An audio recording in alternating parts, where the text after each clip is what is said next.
One second here, folks.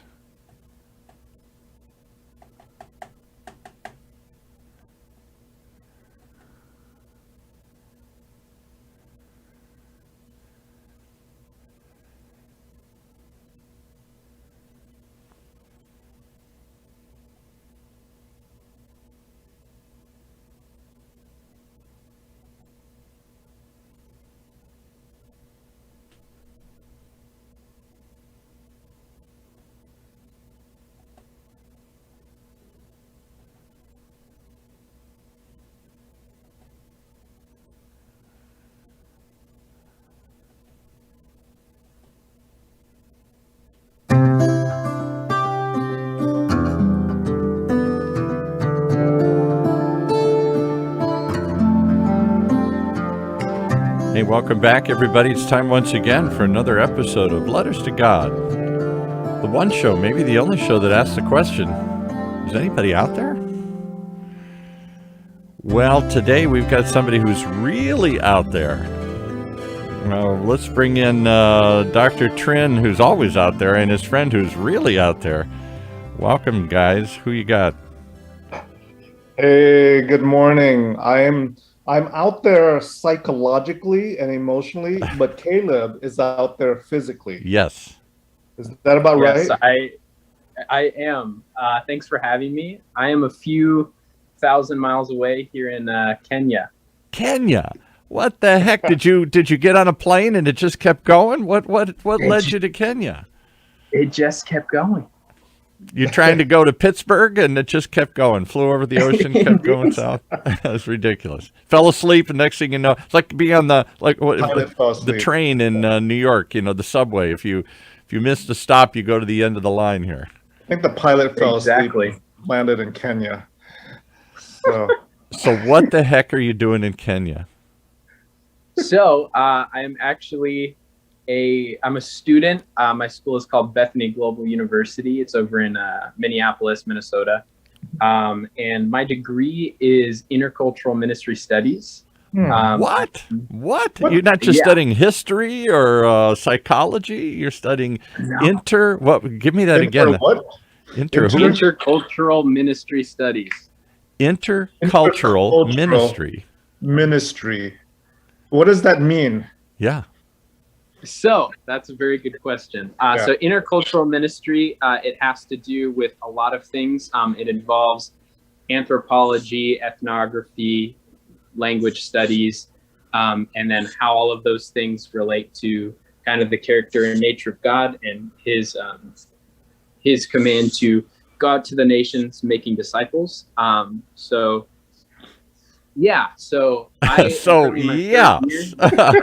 when you're a little kid, everybody says, I want to be a fireman. I want to go study, or when you get in high school, I'm going to go study history. I'm going to go study psychology. You said intercultural ministry. Not just regular ministry. I'm going to do intercultural. I'm going to go out and minister. In Kenya. Right. Huh. In Kenya. Okay. So what do you do there? Are you like handing out tracts, or are you just creating relationships? Or are you farming, or have you picked up a weapon, or what are you doing? Yeah, right. Interesting that you mentioned farming, because it's almost like we've talked about this before. But so we get to do a bunch of things here. I'll be here for a full year and a bit. Right now, we're kind of in an intensive language learning. So that means that 4 days a week, we have 3 hours of class time learning Swahili in the morning, and then 3 hours where I'll go out with a Kenyan language helper and practice and make relationships in the community. So a lot of it is relationship building and just learning language and culture. But then we have some community development projects we do as well. So we're working with I'm here with some long-term workers from America. Their main work is this farm. We're out in the desert here, so it's not, exactly fertile land, but he's figured out some sustainable farming techniques, and he hires local people to kind of work the ground and harvest the fruit and vegetables. And then we have a medical clinic, and there's a couple schools that we work with. Wow. Wait, so are you learning the language Kenyan? Swahili. I am. I'm learning Swahili. Is it Swahili? Is that what it is? Yeah. Yes. Can you say a few phrases for us? I want to know what you mean. Okay. Mimi ni mwanafunzi, nimekuja hapa Kenya kujifunza utamaduni wa Kenya na kujifunza Kiswahili. Now, I got to apologize because something really went distorted and it sounded like it didn't sound like anything we could understand here. I'm sorry to make fun of other people's languages, but they do sound very foreign to us. That doesn't even sound like conversing. Dude, your Kenyan is probably better than my Vietnamese. Well, we know that. We know that. Yeah, that's a fact. All right, so let me ask you. Let's unpack this a little bit here because this is pretty fascinating. What led you to this? You obviously felt a call, as they said. Was this from an early age? Was this from your parents? Was this from how in the world? This isn't what most kids your age are doing. Yeah, so that's an interesting question. So from a young age, I was kind of always exposed to work that was being done overseas. So Intercultural Ministry. We always had close family friends that did work in the Middle East, did work in Eastern Europe. So I was kind of always intrigued by the idea of like, what if I, went to another country and just lived there, learned the culture, met people. Mm-hmm. And, during high school, when I was, kind of feeling out what I want to study, what career path I want to go to, I just really strongly felt a calling towards that passion that had been in me from a young age, you can actually pursue, going to another place, learning their language and culture and making a career out of it. So, yeah. So do you come from a religious household, a religious background? Were you brought up in a church? Sounds like it. Yeah, for sure. I come from a Christian household. My dad was once a pastor. So yeah, very much so. So I'm a good Irish Catholic, and, overseas missions have always been a part of the Catholic Church, at least since I've been alive, and often in Africa. So they often have people come from Africa and, usually to get donations. And I don't know personally anybody who became a priest or a nun, but that was kind of one of the aspirations, that if you did that, you didn't just get assigned to a parish in Pittsburgh. I don't know why I'm picking on Pittsburgh today here, but you did something. You went out to spread the gospel to some foreign land. Is that common anymore, or is that passé? Is that old-fashioned? Are missions to Africa still as prevalent as they were when I was a child, and other places that maybe aren't Christian, or is Africa becoming? I guess Africa is becoming very Christianized. I know it's the fastest growing part of the Catholic Church. I know there's huge evangelical congregations there, Mormons, I'm told, even. What's the state of Christianity in Africa these days? Yeah, so the missions movement has been kind of evolving and developing over the years. It's kind of interesting how it has gone. I think Kenya is one of like those staple, like all Christians are like, I'm going to go on a missions trip to Kenya. Right. Because historically, there's a big movement of inland Kenya, like we're reaching Kenya. And now, like you said, large majority of Kenya, a large majority of sub-Saharan Africa is, very largely Christian. Right. But they tend to be Muslim north of the Sahara Desert, but below the Sahara Desert, kind of I don't know why that's the dividing line. There's large Christian communities, I'm told. Yeah. Precisely. Yeah. But there's remaining kind of a few key areas in Africa and in Kenya especially that are largely unreached by the gospel. So those are kind of the areas we're looking at right now, and we're thinking, how can the missions movement evolve with this? And when you go into these areas, this is my understanding from listening to years of Catholic missionaries come back and talk about the word. You don't go in and just start preaching and saying, hear the word, passing out pamphlets in the corner. It really is embedding yourself in the community first and showing your faith, your belief, rather than telling about it. You're in need right now. Let's help bring water. Let's help bring food. Let's help bring medicine.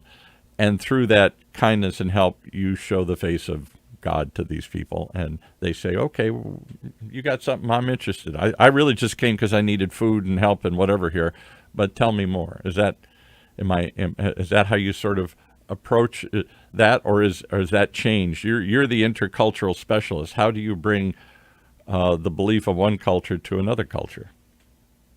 Yeah, that's a really good question. And I could really go on for a while about this, so stop me if I just keep rambling. So for one part, like you said, we're not just going in and like street preaching and like trying to knocking on doors, handing out pamphlets. Right. That is just not really has not been a successful way of spreading the gospel here. People here are really open even to having conversations about the gospel and having conversations about Quran and their beliefs. But it's culturally, you're not going to just win someone over in like an argument, any more than somebody would come over from Vietnam that was Buddhist, like Dr. Trin's mother, the nun here, and just approach me on the street and say, let me tell you about Buddhism here. I don't know that I'd be receptive. I know there are religions that do that here, Mormons and others that will go to door, and that's part of it. I just wonder if that's an effective strategy. I think first you have to show who you are, and they have to like and trust you. And then if they see something in you, then perhaps that'll start a conversation. Yeah, precisely. And that's kind of the vision of what we're doing here. It's largely we're showing interest, we're learning the language, we're learning the culture. Like, we genuinely value what insight these people have. Like, we want to learn from them as much as we want to give them the things that we have, and then also this concept of the kingdom of God that we see throughout Scripture, throughout the New Testament. It's so multifaceted. The kingdom of God is not just like, all right, repent now, and then like you're good for eternity. Like, we'll move on. Cool. We'll save this soul and this soul and this soul, and just sign up here. We'll sprinkle a little water in your head. Boom, you're good. On to the next one here. Exactly. Just a bunch of numbers. Like as many names as we can write down on the saved list. We'll be successful. Right. But it's largely about changing a culture that is evil, and it's not saying like, oh, Kenyan culture is evil, it needs to be changed. It's like, no, there's really valuable, wonderful, beautiful things about Kenyan culture. But it's like seeing, okay, this part of human nature, this part of culture is not aligned with what we see in the kingdom of God, where justice is done, where there's peace, where there's love among all people. And then we see, how can we practically, insert ourselves in the community and bring a change about, so that's kind of the vision of having a farm here, with the farm. I like that image of you're farming first, and then you're farming for souls later, but you're farming to feed people and help people first. Harvesting later. Yeah, harvesting later. There you go. That's a better term. So I got one more question, and we'll let Dr. Trin jump back in, because I know he's only got about 10 more minutes. He can stick with us here. What is the current state of Kenya in terms of stability, in terms of violence, in terms of poverty and famine? All we see of Africa, all I've ever seen of Africa, and we just lump it together, is violent upheavals, war, famine, fill in the country. Yeah. That's a really good point. I mean, the media does not do it many favors. No. I mean, we just love to show that one kid that's like starving. and like this is the image we have of Africans, starving kids. You know, killing each other or starving. That's all that seems to be happening. Right. Yeah. And you know, there definitely is a very real, like, tangible poverty, you know, in this country and in many areas of this country. But we're also seeing Kenya kind of growing to be a very strong, like, just growing towards economic stability. You know, and there's a lot of unrest. With there's an election happening here this next year. There's kind of unrest between tribes, because sometimes it's kind of it's a grab for, like, this tribe is mine, so I'm going to elect him as president, whatever. Sure. So there can be unrest between tribal groups, but, you know, to the north, isn't Ethiopia right to the north? I have to pull up my map and everything here. But Ethiopia is on the verge of another violent civil war. One group, a couple of groups have united, and they're marching on the capital, and how far they'll get, and how, you know, the world is rushing to stop this slaughter. It's the Eritreans that broke away from the north, and now the next tribe below Eritrea in the northern part of what's left of Ethiopia is united with the Eritreans and against whatever group is currently in power. And they're mostly tribes, because these countries weren't divided logically. They were divided by Europeans along, you know, colonial rules. You get this part, I get this part. Well, half of this part is one tribe, and half of this part, the tribe lives in the other thing. So I think Africa's been suffering because of that colonial split, and trying to make countries out of tribes that may or may not want to be part of the same country. And so there's always an impulse to split them apart into tribes, or to try and hold them together into these artificial nations that we drew up. What do you think of that? Yeah. So so when you say tribe, define how do you define tribe? It's not like the tribes we see on TV where they're fighting blah blah blah, you know, like the typical Hollywood tribes of Africans with, you know, the Maasai and the Zulus and all these tribes that we hear about. But that's kind of what it is, isn't it? I mean, they do have these are, I guess, are they ethnically different? Could I spot one from another? Do they have different languages? Do they have different religions? You know, what makes a tribe? Yeah, so both bring up really interesting points. It's, you know, it's definitely doesn't look like there's not a whole lot of tribes, definitely very small minorities that are just in the bush, like have their own village, kind of have their own separate life, whatever.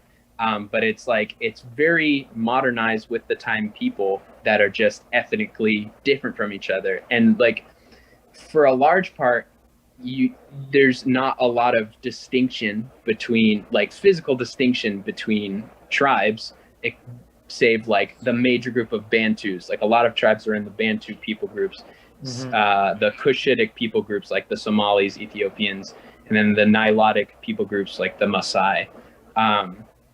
So it's really just like a little bit of cultural differences. They all have mother tongues, but everyone generally speaks Swahili. But yeah, it's not like they all have clans and they go to war against each other. It's but there's a tribal modernized version of that. But there's a tribal tension that exists. For example, not long ago in the 90s in Rwanda, which is somewhere around there, I'm not exactly sure if it borders Kenya, but it's close in that eastern part of Africa. Rwanda suddenly erupted and they genocide. They slaughtered the Tutsis and the Hutus, I think, the two dominant tribes. And I don't know that most people could, outside of the country, could tell the difference. But they could. And they knew one from another. I guess the Tutsis are taller or something historically. And one group had historically run the country and, kind of like most tribes, put their people in power and excluded the other people. And they were tired of it, and they rose up or felt, I forgot how it happened, but I forgot who was in power and who fought it, but it literally erupted like overnight. We've made movies about it and stuff, and how these people literally started slaughtering each other like a bloodletting. That's what we think of as tribal fights. We see it in the Middle East. We see it in Africa. We don't really understand that we have our own kinds of tribes here that we've assembled, but and I think we try, and we're thinking more tribally white and black and brown and other things here. But even within those tribes aren't united. There is no one white tribe. These are a combination of people that fought each other for hundreds of years in Europe, and then they came over, and now we're all one big happy family, I suppose. But I don't know. What is your day like, Kaleb? What is your day like? There you go. Yeah, just like an average day. You wake up in a day, and it's time to go do intercultural studies here in ministry. Do you go and help out at the farm? Do you go? What do you do? You play video games? Do you go to the bar and chase girls? What? Swahili girls? I don't know. You're young. What do you do? I'm listing the things that most people your age would do: playing video games, going out on dates. So yeah, no bars involved. Not many video games. There are some here and there, but majorly right now, I'm really focused in on just learning language, learning culture. So I have in the morning, I'll go over at like 9 a.m. I have a class with some of the students that come over with me. And we'll be in there for 3 hours just studying kind of grammar, syntax. And then I'm paired with a Kenyan language helper who we just kind of go out in the community, and I've started forming some relationships with people in town. And I just, sit with them. I go eat lunch. I go ask questions about the culture and just kind of talk about what they want to talk about, and then get some time to practice my Swahili in different situations. Are they receptive to that? Here's this crazy kid from a school in Minnesota, who's here. Why are you here? What do you want to know about Swahili and stuff for her? Yeah, people are very receptive, actually. And it's a really cool glimpse into Kenyan culture. One of the first things you'll hear when you arrive in Kenya, and then on to your entire time being in Kenya, is Karibu Kenya, which just means welcome here, welcome to Kenya. It's just a very warm, welcoming culture. Like, if you are an outsider, they want to, however they can, bring you in and make you a part of the community. Nice. And Kenya's a big country, right? I'm going to guess 100 million plus or something. Ethiopia is, I think, the biggest country in Africa now, but Kenya's got to be up there. Got to be one of the biggest. Yeah, it's pretty big. Wow. I have some friends who is the dean of a nursing school in Kenya. I want to hook you up with. Oh, yeah. Right. Is that Etna? Or no, the other? Yeah, Edna. Edna is the founder of a nursing school in Kenya, and she's currently the dean. And didn't we have Nick on your show from Wells of Life? Yes. And he's Nick from Wells of Life. He's in Uganda, which is nearby. Uganda. And a Christian effort to drill water wells in Africa and provide clean water to people out in these rural areas. I must be a big divide between the cities, between Nairobi, big town, very modernized looking city. I mean, cars and high-rise buildings and everything, and the interior part where you're at. There must be a big difference still. Yeah. Keep chatting, guys. Keep chatting. You got to go. All right, go. He's going to do some medical consulting here this morning. We're going to keep talking. With the advent of telemedicine, I can now truly do a digital exam. Oh, with a different digit. Digital exam. Exactly. Incredible. All right. Well, so what did I just say? What's the difference between the big cities like Nairobi and the interior? Yeah. So it's definitely a very different climate, culturally and literally. Yeah. So over where I'm at is it's not, like a small village in the bush or anything. It's still it's a bigger city, but it's nowhere near Nairobi, Mombasa, that size. Yeah, so Nairobi kind of feels a lot like a bigger European or bigger American city, like a lot of Western influence, to be sure. Yeah, high-rise buildings and buses and cars and internet and yeah. But you know, over here, there's not as much of that Western influence. It just like when you think of Africa, here feels a lot more like Africa. Like the culture is still very much present, and you know, there's not as much English spoken here, whereas in Nairobi, pretty much anyone you come across will speak English. Yeah, very different environment. Is there violence against Westerners in any of these areas? You know, I'm reminded as a child the stories when the British colonial were fighting the independence movements and trying to hold on. There was the Mau Mau uprising, and it was pretty violent. They were killing people left and right, and there was a general idea of drive all people who Europeans out, people who look like me out, or other, you know, there've been other violent uprisings in Rhodesia and other places, and South Africa and other places. Is there tension towards people with white light skin, or is that not happening anymore? That's yes. Different things. So not really. I've really only experienced a lot of people just really welcome me in. There's a general very positive view of Americans, especially. Really? Okay. Right. Yeah, Kenyans, especially where I am, almost all have a very positive view of Americans. You know, there's one or two here or there who will just swear to me that I'm a spy sent by the CIA. Well, you are. We know that. We can confirm that today. No, you're not allowed to say that on talk radio. You're going to have to delete Well, we're always spreading rumors and stuff. That's what talk radio and the internet's good at here. We love to start viral, crazy memes here.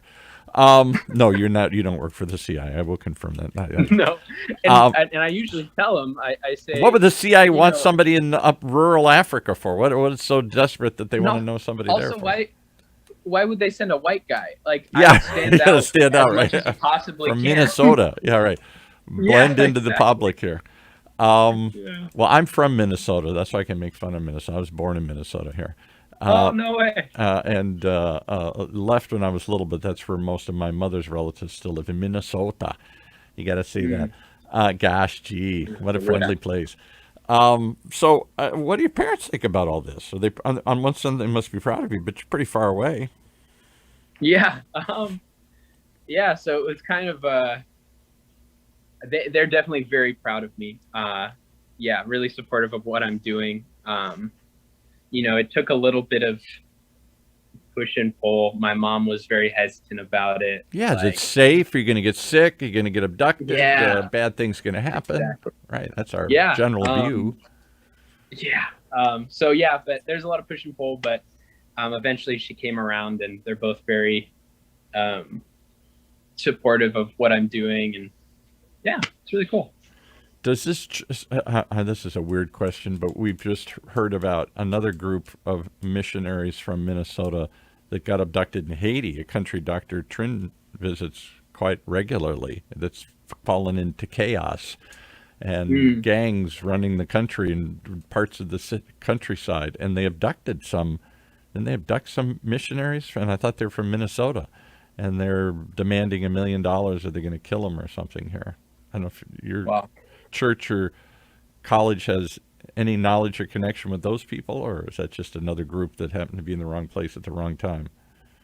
Yeah, I don't know. I definitely have heard about it, but I don't think they have connection with my school. And isn't that what everybody's afraid of here in America? I mean, I'm not talking reality, I'm talking about emotion.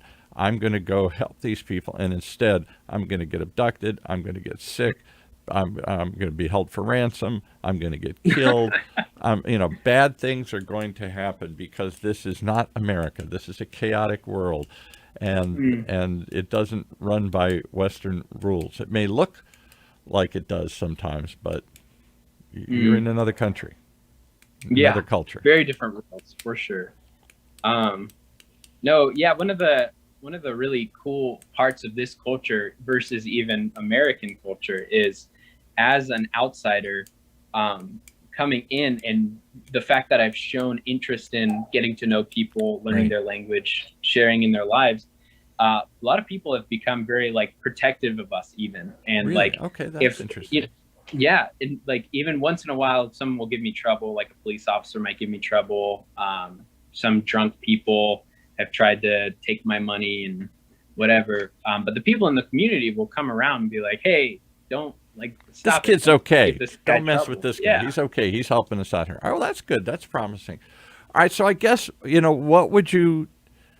I got two. I got one deep question and one sort of more superficial question. Which this is sort of a little bit of a travelogue. You're there. We're not. We have these vague images of what Africa's like, and as we said, it always seems to be impoverished. It always seems to be in civil war. It always seems to be a dangerous place.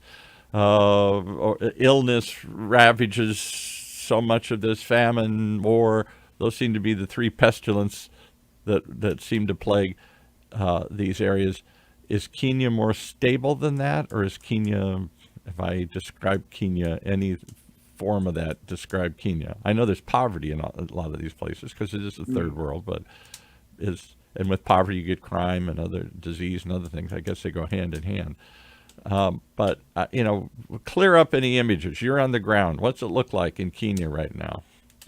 Yeah. So I think I would begin by saying I am in no means an authority on the subject. I can't. You're just a fly on the wall. You're there and we're not. Look around. Yeah. What do you see? Yeah. For sure. Yeah. So I definitely don't see that. There is poverty. I see poverty. That part is very real. There is sickness. There are genuinely a lot of problems, but I do, I see a lot of stability, a lot of people who are willing to work together to make things better. I see like the government is making steps towards more economic stability. I mean, for Africa, Kenya is kind of the hub for a more successful democracy. Even the surrounding East African countries are coming to Kenya for advice, and like Kenya is kind of now their connection with the rest of the world, because they're kind of rising to more more power, more because there are neighbors nearby. I mean, Ethiopia seems to be the new one on the horizon, hot on the horizon, on the verge of massive civil war again here, and because of that, they're withholding food and aid, and there's already supposedly massive starvation and famine upon large areas of the country, and that seems to be the continuing. We had somebody in Nick Jordan who was a committed Christian, went to Africa to see something and was so moved he changed his life and founded this organization that's become his whole life. That's all he does. It is just drill water wells in Uganda. Let's just pick one spot, plant the flag, and see if we can't help. And as part of that, maybe they'll pass out some Bibles and other things. But it's really just help primarily. And because so few people have access to clean water. I don't know if it's that way in Kenya too, but the water's dirty. More people have access to cell phones, he said, in Africa than clean water. That's shocking if true. And he talked about, at length, the kind of, I said, difficulty in raising money to support African missions or African aid or African relief is that it seems to just never get any better. You're asking people, it's a never-ending problem, and I think it exhausts Americans. They think, am I just throwing money away? Is it ever going to get better? You're there trying to make a difference. You're there to honestly help people and hopefully, in your mind, lead them to the understanding you have of God and a belief system you have. But first and foremost, it starts with helping. You seem very positive and smiling and hopeful. Are you hopeful, or is it you feel like you're swimming against the tide? It's just a endless battle of problems. Yeah, I mean, there's definitely a lot of issues and a lot of things we could focus on. The amount of problems never end.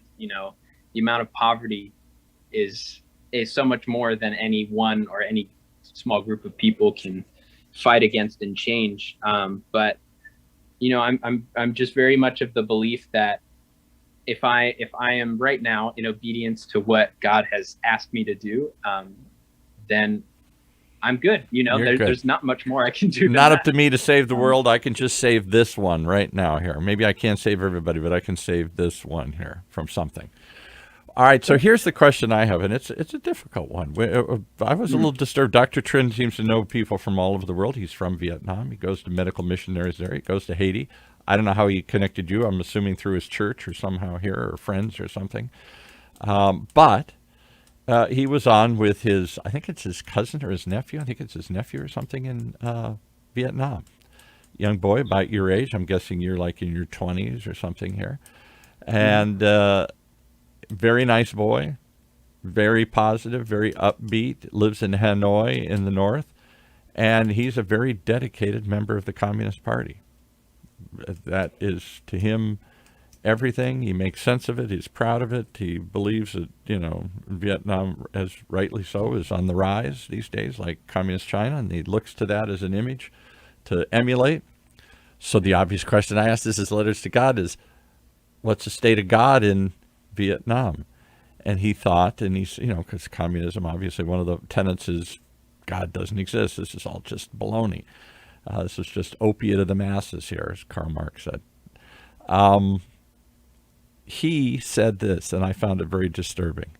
He said, most young people, at least in Hanoi where he is, they don't even think about God. It isn't so much that they don't believe, they just don't think about God. It's not in their day-to-day life. And I can't help but say that's the way a lot of American teenagers are now, too. May have been raised in a religious household, my own daughter included. And if I ask her, do you believe in God? She's like, Dad, I don't want to talk about it. Let's talk about something else.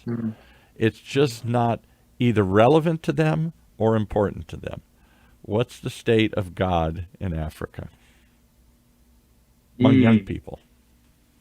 Yeah, young people. That's an interesting question. So Kenya is kind of probably on the opposite end of the spectrum from maybe Vietnam, of just there's maybe, like, you could count on your fingers how many people you'd have to convince that there is a God.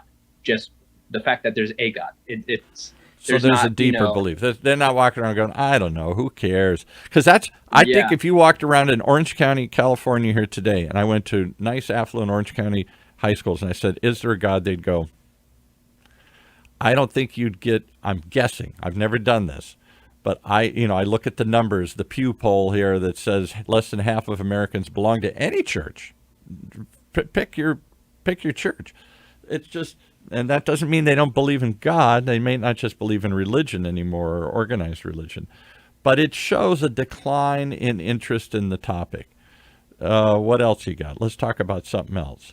I don't think it's front and foremost. And that's kind of what he said. And I thought, okay, that's a communist country, how awful they've suppressed and wiped out religion. And I thought, here we are, the opposite, a capitalist country.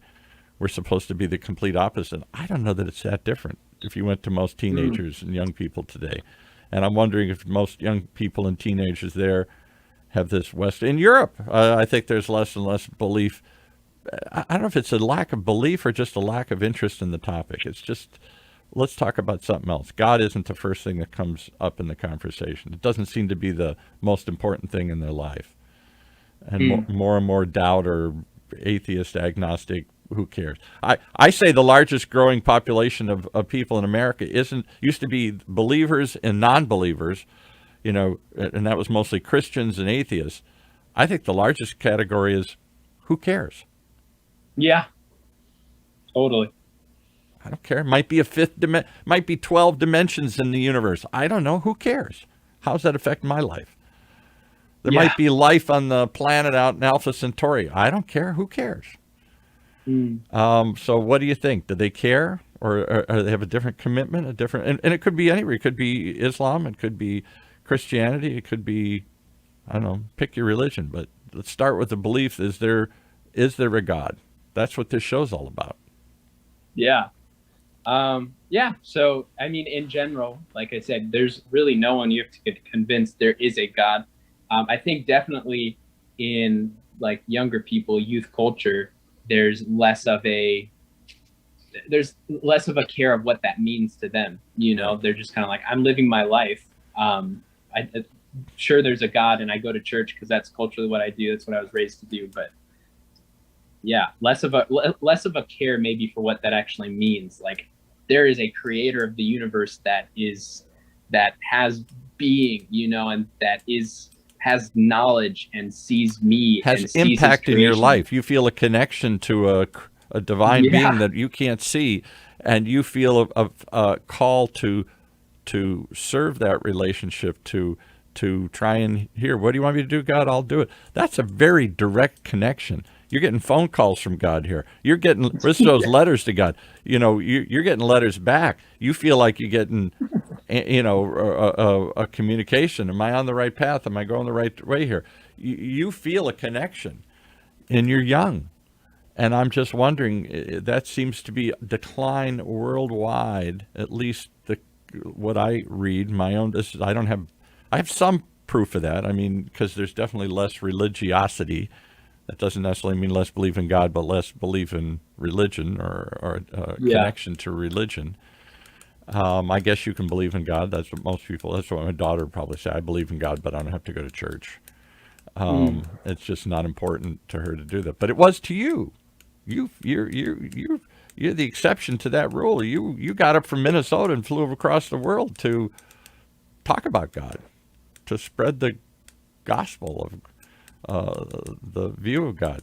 Is that even in Minnesota? Was that? I mean, I know you grew up in kind of a community, so maybe everybody you knew in the, like when I went to Catholic church, I thought every kid was Catholic because every kid I knew was Catholic.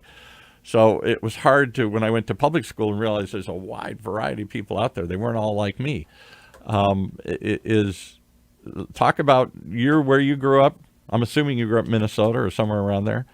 And I actually grew up in California. Oh, you did? Okay, so I'm totally wrong. All right, so here in Southern California, in Orange County? Yes, sir. Huntington Beach. Oh, well, all right. So then you know us. What do you think what's the surf culture in Huntington Beach? Is that a religious community? Were most of the kids in your high school religious? Yeah.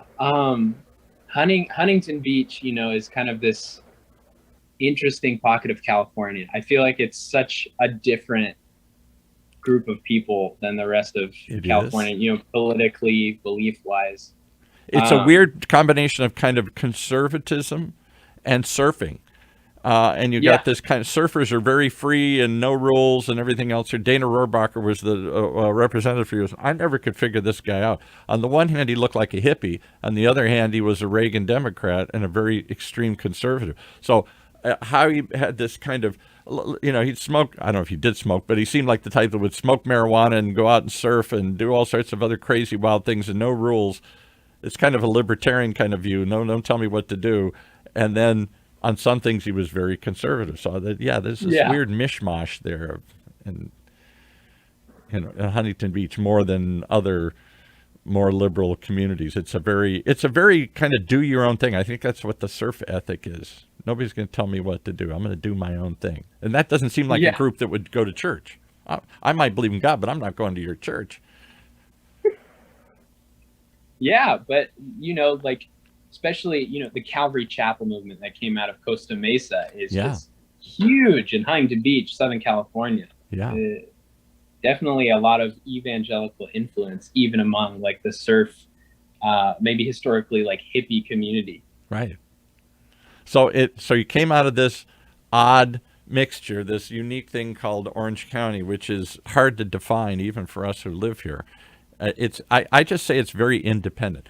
For example, we have 34 cities. We never coalesced into one big city like San Diego or LA or New York. There's 34 fiercely independent cities that make up this 3 million people that live here. Not many places in the country like that. We think of ourselves as belonging to a county and not to a city per se. You might say I'm from Huntington Beach. You're more likely today to say I'm from Orange County, this collective area. And it's very libertarian and hard to pin down. And that could be libertarian right and libertarian left. It's really kind of just don't tell me what to do. Sure. So I don't want your stinking rules. I don't want your stinking group here. I'm going to do whatever I want to do. And so now out of that, and it's very me centered. It's about me and my rules and my thinking and my philosophy. So here you're doing something very un-me, very we. That seems countercultural for many of the kids in Orange County here. Sure. Yeah, I mean.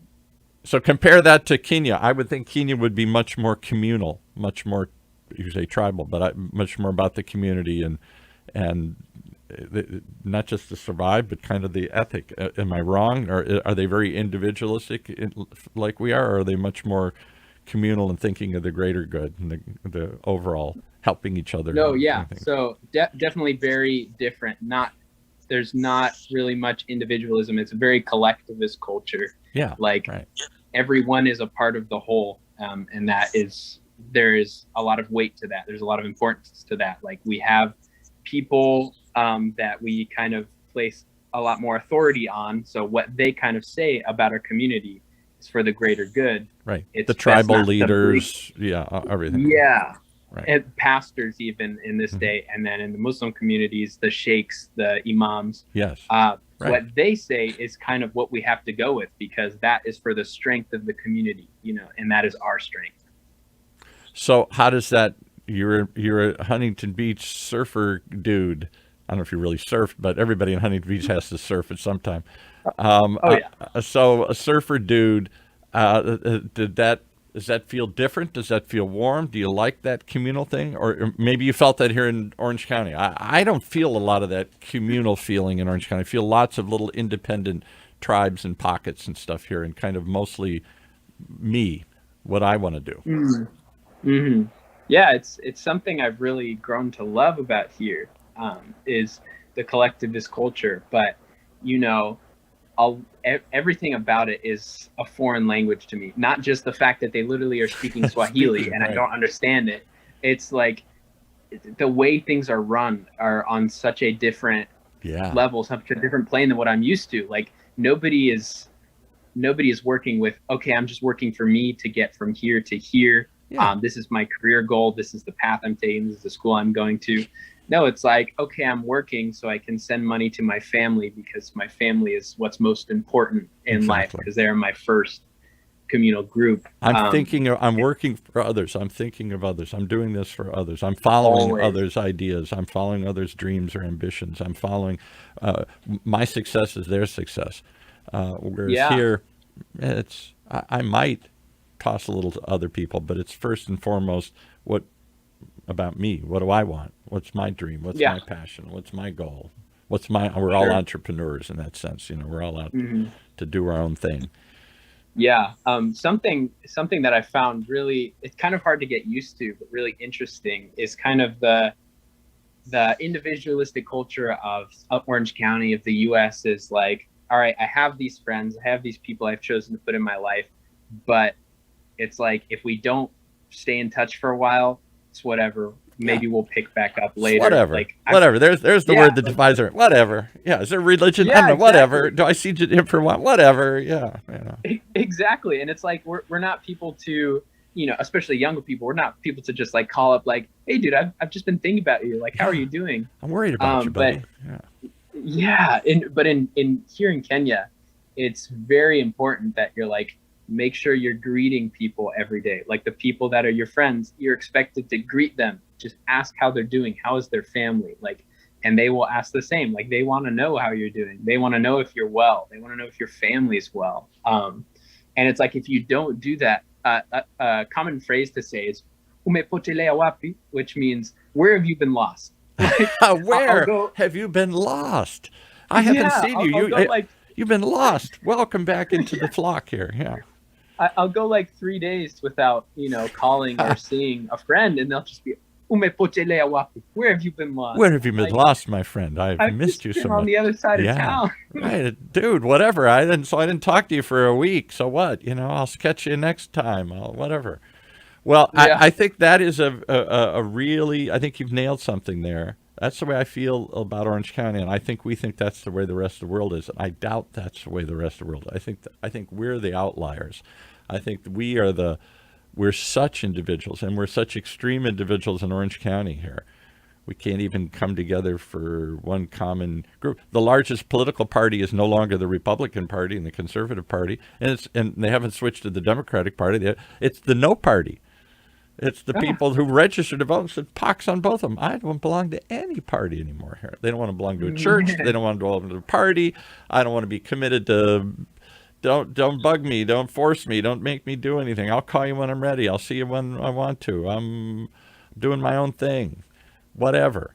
I think that's the underlying vibe that drives us. And on some level, that's good because you're focused on you, but not enough of us are focused on we. And I think you're certainly demonstrating a we. And I suspect that the community you live in would find that uncomfortable to be so much about me and not more about we. Definitely. Well, leave us some final thoughts here. What you're doing is amazing. If I haven't said so already, I feel like these kids that go off in the military, the same thing. Thank you for your service. Your generation there are many among you who have found a call to do some sort of service, religious service, medical service, like the ones that go with Dr. Trinity's medical missionaries, military service, helping others, to serve someone other than yourself seems to be a renewed vibe in young people today here that maybe my old hippie baby boomers, we went too much into me and not enough into we.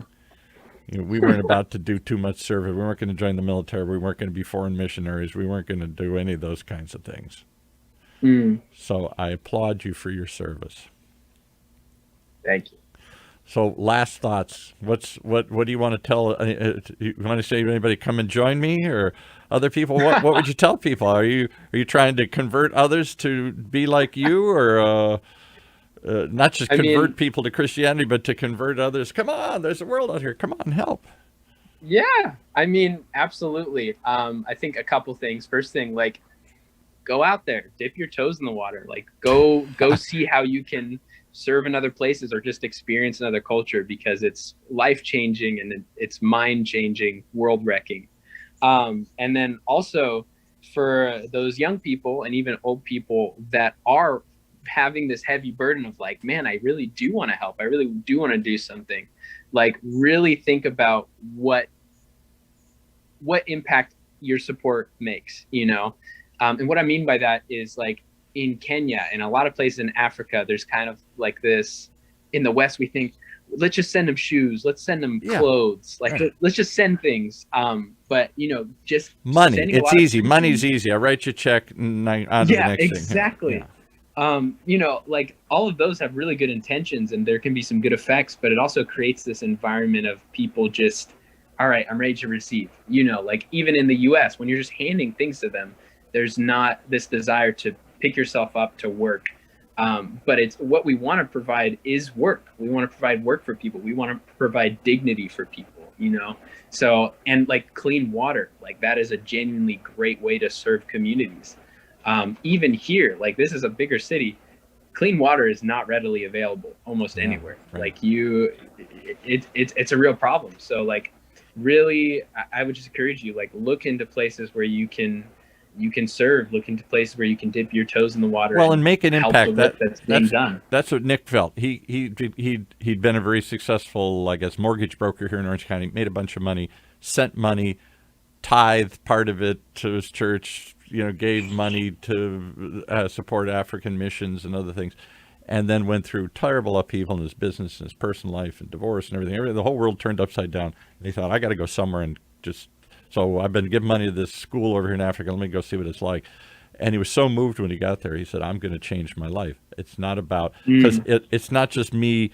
It's not just I'm focused on me and money, and a little bit once in a while I'll give some of it away. And am I really making an impact? Am I really doing anything other than making myself feel good? Here's a little check. Okay, God, there. I gave him my little check. Now don't bug me for a while.